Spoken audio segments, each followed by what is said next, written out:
अस्सलामु अलैकुम वरहमतुल्लाहि वबरकातुहू। अल्हम्दुलिल्लाहि रब्बिल आलमीन। अस्सलातु वस्सलामु अलैका या सय्यदिल अंबिया'i वल मुरसलीन। अम्मा बाद फ़अऊज़ु बिल्लाहि मिनश शैतानिर रजीम। बिस्मिल्लाहिर रहमानिर रहीम। या अय्युहल्लज़ीना आमनुत्तक़ुल्लाह व कूनू मअस सादिक़ीन। सदक़ल्लाहुल अज़ीम। सदक़ रसूलुहुन नबियुल मतीनुल करीम। मोहतरम हज़रात, आइए कुछ सुनने सुनाने से कब्ल आक़ाए नामदार मदीने के ताजदार हुज़ूर अहमद मुज्तबा मोहम्मद मुस्तफ़ा रसूल खुदा सल्लल्लाहु तआला अलैहि वसल्लम की बारगाह में दुरूद पाक का नजराना पेश करें। और अल्लाहुम्मा सल्लि अला सय्यिदना मौलाना मुहम्मदिन बारिक वसल्लिम। अस्सलातु वस्सलामु अलैका या रसूलल्लाह सल्लल्लाहु तआला अलैहि वसल्लम। मोहतरम हज़रात, दुरूद पाक की फजीलत बयान करते हुए चलूं। नबी करीम सल्लल्लाहु तआला अलैहि वसल्लम इरशाद फरमाते हैं कि जब कोई बंदा मोमिन दरूद पाक पढ़ता है तो अल्लाह ताला उसकी सांसों से एक बादल पैदा करता है, और जब वो बादल बरसता है, जब वो पहाड़ों पे बरसता है तो सोना पैदा होता है, जब जमीन पे बरसता है तो चांदी पैदा होती है, और जब किसी काफिर पर बरसता है तो अल्लाह उसको ईमान की दौलत से सरफराज करता है। बावजूद दुरूद पढ़ लीजिए। अल्लाहुम्मा सल्लि अला सय्यिदिना मौलाना मुहम्मदिन बारिक वसल्लिम। सलातु वस्सलामु अलैका या रसूलल्लाह सल्लल्लाहु तआला अलैहि वसल्लम। मोहतरम, मैंने जिस आयत करीमा का शर्फ हासिल किया उसमें रब्बी ज़ुल जलाल शर्फ फरमाता है, या अय्युहल्लज़ीना आमनुत्तक़ुल्लाह, ऐ ईमान वालों तक़वा इख्तियार करो, वकूनू मअस सादिकीन, और सच्चों के साथ हो जाओ। इस आयत करीमा में रब्बे जलाल इरशाद फरमाता है कि अल्लाह से डरो, यानी मेरा खौफ अपने दिलों में पैदा करो और सच्चों के साथ हो जाओ। इस आयत करीमा में रब्बे जलाल ने या अय्युहन नास इरशाद नहीं फरमाया, बल्कि या यहां पर फरमाया कि ऐ ईमान वालों, या अय्युहल्लज़ीना आमनू, ईमान वालों से मुखातिब करके कह रहा है कि डर पैदा करो। अब खुदा का डर कैसा डर कि जब किसी बंदे के दिल में खुदा का डर पैदा हो जाता है तो वो बंदा हमले सहले करता है। खुदा का डर मतलब क्या? खुदा का डर मतलब कि हमारी जिंदगी को पूरी तरह से इस्लामी शरिया और अल्लाह की रजा के मुताबिक गुजारे। नमाज का वक्त हो रहा है, नमाज अदा करे, तिलावत कुरान करे, उसके सुलूक से पेश आए। तो जब खुदा का डर इंसान के दिल में बस जाता है तो इंसान खुद ब खुद सारे नेक अमल की तरफ बढ़ जाता है, वो नेक अमल करने लगता है। और सिर्फ खुदा के डर की ये बरकत है कि उसको देखकर जो लोग हैं वो उससे जुड़ते जाते हैं, उससे जुड़ते जाते हैं, नेक साले अमल करते जाते हैं। तो अब यहां पर गौर फिक्र का मकाम है कि मौला तेरे डर से ही तो सारी बातें हो जा रही है, बंदा नेक बन जा रहा है, उसको ईमान आता, तेरे फजल से ईमान आता हो गया, वो नेक अमल करने लगा। अब सबसे बस एक मुख्तसर में बता दो कि ईमान क्या? ईमान हर बंदे को अल्लाह के फजल से अता होता है, अल्लाह के फजल से ईमान अता होता है। जब ईमान अता होता है तो अल्लाह ताला का खौफ हमारे दिलों में बैठता है, हमारा जितनी भी कैपेसिटी उसके मुताबिक हम नेक अमल करने लगते हैं। अब ईमान आ गया, अमल करने लगा। पर यहां एक बात मैं ये बताता चलूं ईमान के हमेशा रहने की कोई गारंटी नहीं है। ईमान आता भी है और ईमान जाता भी है। वो कैसे? कि जब इंसान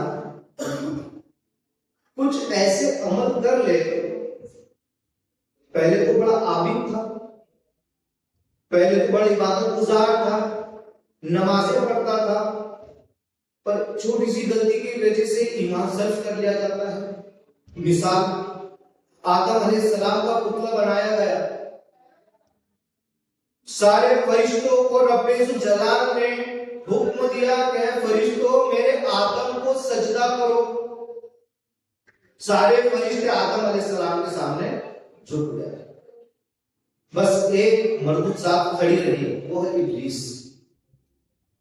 तो अब यहां पर एक नुक्ता यह है कि इब्लीस ने एक सजदा नहीं किया, मरदूद हो गया।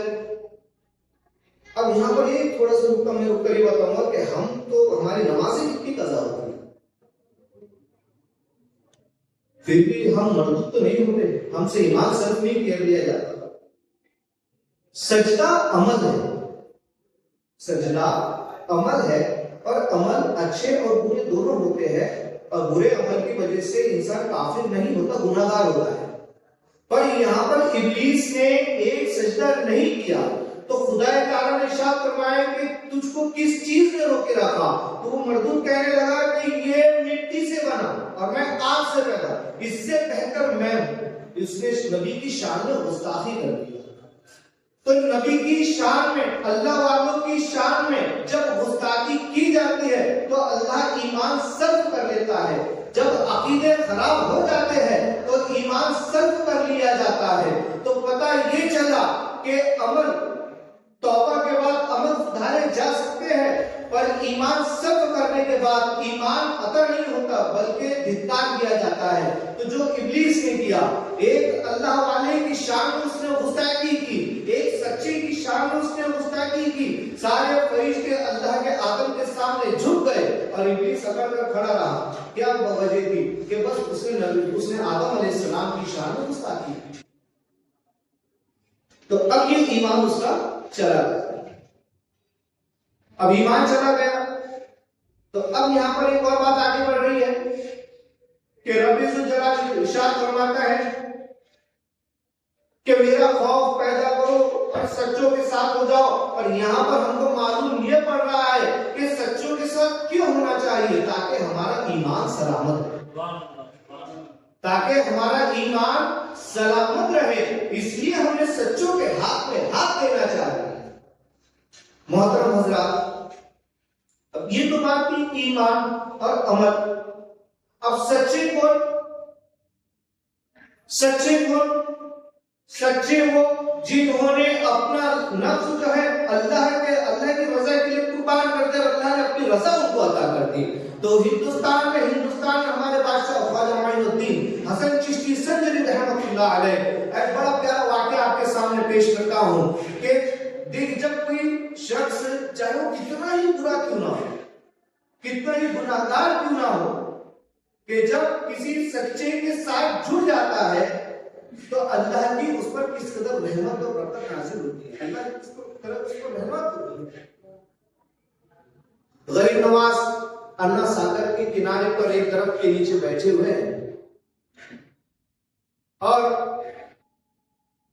पृथ्वीराज चौहान उस वक्त एक बड़े जो देव था, जिसको लोग चढ़ाया करते थे, जिसको लोग पूजा करते थे, उसको हुक्म दिया कि जाओ वो फकीर को अजमेर से निकालो। अब हुजूर गरीब नवाज इबादत में, देव आता है, कहता है कि तू यहां से चला जा, तुम यहां से चले जाओ। हुजूर गरीब नवाज कहते हैं कि भाई, अगर से मैं खुद आता था तो मैं चला जाता था, मुझको मदीने की सरकार ने भेजा है तो मैं कैसे जा सकता हूं? मुझको मदीने की सरकार ने भेजा है। तो वो गरीब नवाज से बहस करने लगा। हुजूर गरीब नवाज ने कहा कि ठीक है, तू ईमान ला ले, तेरे दिल की आरज़ू भी पूरी हो जाएगी। अब वो होता, मैं तो देव हूं, मुझको लोग चढ़ाते हैं, मैं देखूं लोग मुझको पूछते हैं मेरे दिल में क्या आरज़ू हो सकती है, मुझको तो हर चीज मिल रही है। कि नहीं, तेरे दिल में एक आरज़ू है, तू वो चाहता है पर वो तुझको मिल नहीं रही है, तू ईमान डाले अल्लाह तुझको अता कर देगा। बोले मेरे दिल में क्या आरज़ू है, आप ही बताइए। कहा कि एक मूर्तिकार ने एक मूर्ति बनाया है, तू रोज रात उसके पास जाकर उसके सामने बैठकर गिड़गिड़ाता है, मुझसे बात कर, मेरी मुझको आवाज दे, जा उसको कह कि मोइनुद्दीन ने तुझको बुलाया है। तो वो देव जाता है और उस मूर्तिकार को मूर्ति के सामने उसका हाथ पकड़कर कहता है कि चल तुझको मोइनुद्दीन ने बुलाया है। अल्लाह अकबर। अल्लाह ताला अपने गैब कुदरत से उस पर रूह डाल देता है और वो मूर्ति चलने लगती है। हुजूर गरीब नवाज के सामने आकर उसको लेकर खड़ा होता है, हुजूर गरीब नवाज के सामने तौबा करता है, इस्लाम में दाखिल होता है और गरीब नवाज उनका निगाह पढ़ाकर उनको रवाना करते हैं। अल्लाह अकबर। वो देव कहां, गुनाहगार कहां, अल्लाह अकबर, एक सच्चे के हाथ में आया और दाखिल इस्लाम हो गया। सुभान अल्लाह। तो ये है सच्चों का साथ। आज हमारी इबादत, हम वो इबादत ही नहीं कर रहे। आज हमारे पास तो वो चीज ही नहीं है जब तक कि हम किसी सच्चे के हाथ में हाथ नहीं देते। अगर हाथ देना काफी नहीं है, हाथ देना भी काफी नहीं है, उन्होंने बताए हुए रास्ते पर चलकर वो अमल करना, उनकी सीरत को अपनाना, ये कमाल है। जब हम इसको अमल करने लगेंगे तो अल्हम्दुलिल्लाह उस सच्चे के रास्ते कदम पर हम भी सच्चे हो जाएंगे।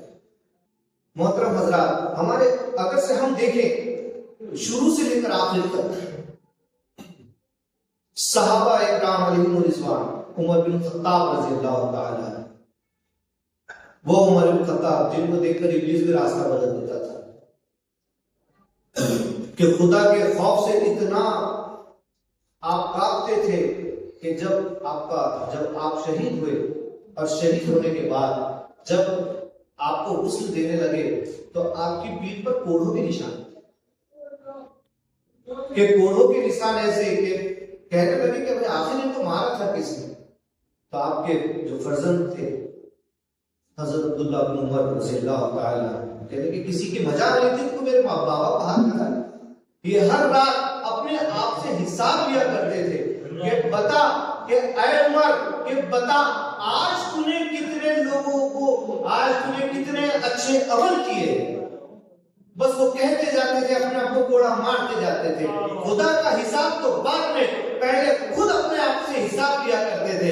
ये सहाबा इकराम अशरा मुबश्शरा, जन्नत की बशारत आपको दो जहां ने दे दी, फिर भी खुदा का खौफ।